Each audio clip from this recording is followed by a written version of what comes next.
Presentation tonight in Washington as the historic new Congress was sworn in today.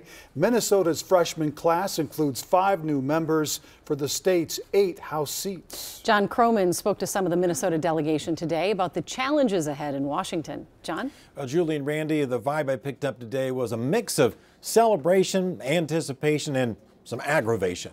They're starting their new jobs in the midst of a government shutdown and a protracted stalemate in budget negotiations.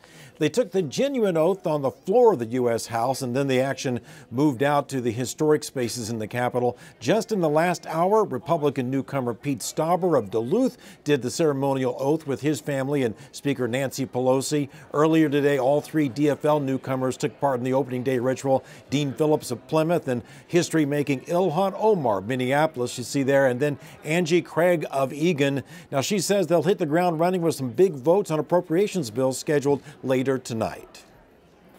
Well, we need the administration to take yes for an answer. What we're voting on later tonight is exactly what passed the Senate on a 100-0 vote. We're talking about bipartisan legislation that has already passed the Senate.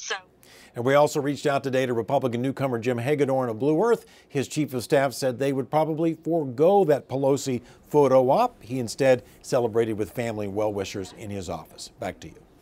All right, Thanks, John. Thank you, John.